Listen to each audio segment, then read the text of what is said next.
to, first of all, include gender issues, women issues in the surveillance work that we do. It seems trivial to say that, but it's not trivial for the IMF. It used not to be regarded as a macro-critical matter. It now is.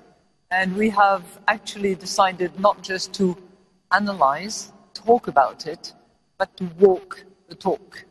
So what we do now is we have 22 pilot countries which have agreed to include women's issues, women's inclusion in the job market, women's contributions to the economy as part of their annual surveillance.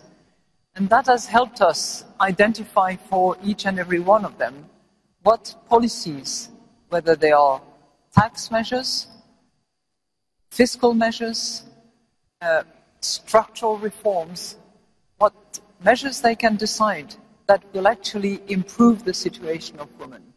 That's what we have done lately in our surveillance work. There's another area where we are pushing for women, and that is in our lending capacity, because we do negotiate regularly with countries programs in order to restore their financial situation. And we have traction when we do that. So to give you an example, we are working with Egypt, and clearly, given the limited participation of women in the Egyptian industry, there's a lot of upside in having more Egyptian women join the workforce. But you need to get to the bottom of what is preventing them from accessing the job market. And very quickly you find out by working with the civil society, non-governmental organizations, and the women themselves, that what is actually stopping them is the issue of security in transportation.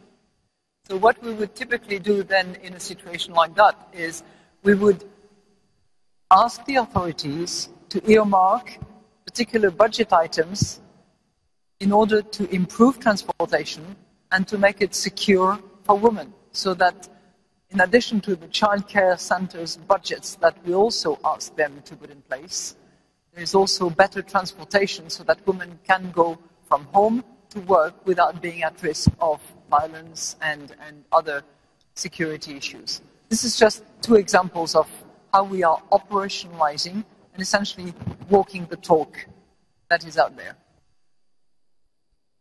IMF Chief Ms. Christine Lagarde. But while girl-child education is the current mantra around the world, including Nigeria, with a view to getting more women into top business positions, the Executive Director of Oxfam International, Winnie Bayana, disagrees. Actually, if we are talking about women in senior positions of business, senior management, board, we have to be clear there. Education per se is not the issue. Why? Because we are talking about the formal economy. In the informal economy, there are no boards. This is Juakali. These are just informal jobs in agriculture. So there you're not talking about corporate governance, senior management. So you're talking about the more developed economies. And what we find in those countries, the richer countries, the middle-income countries, actually the gap between boys and girls in education is closing or has closed.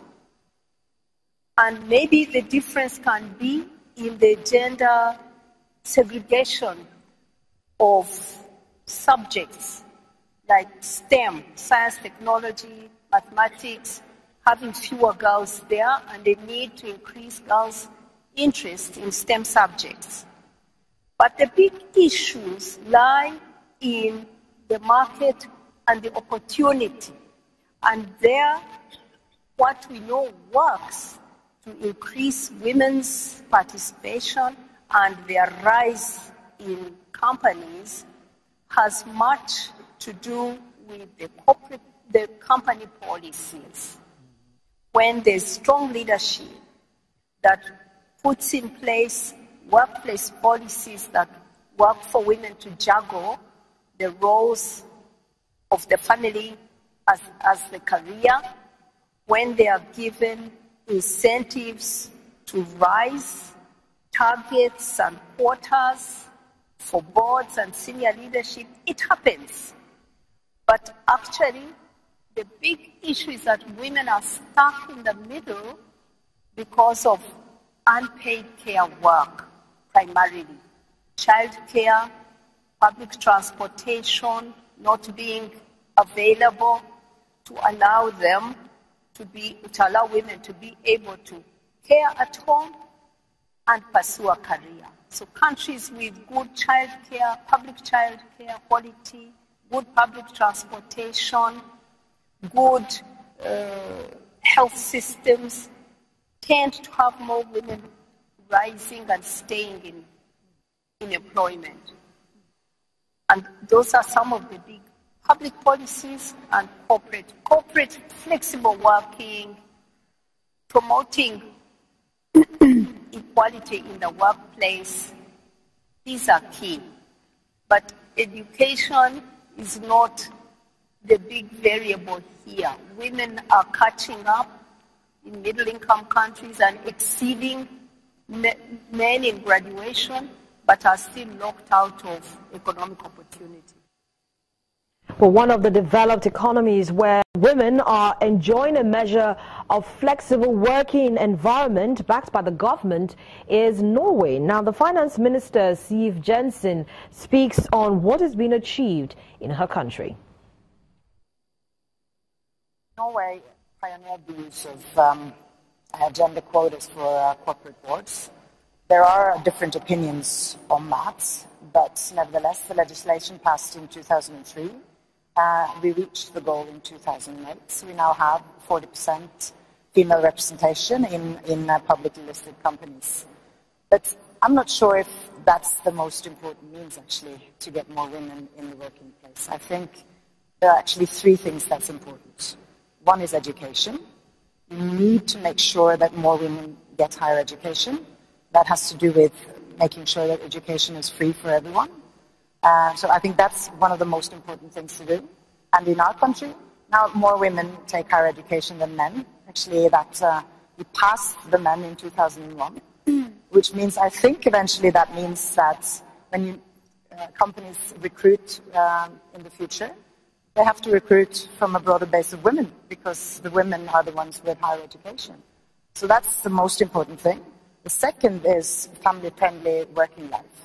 That has to do with parental leave. We have a very generous parental leave in Norway, which has made it easier for women to participate in the working life. And even for men, because we have quotas for men and for women to stay home with their children. We have paid leave for sick children, and we have flexible working hours. And the third element I think is important is affordable daycare. 90% of Norwegian children is in kindergarten for the time being. And that makes it easier for women to take part in the working place.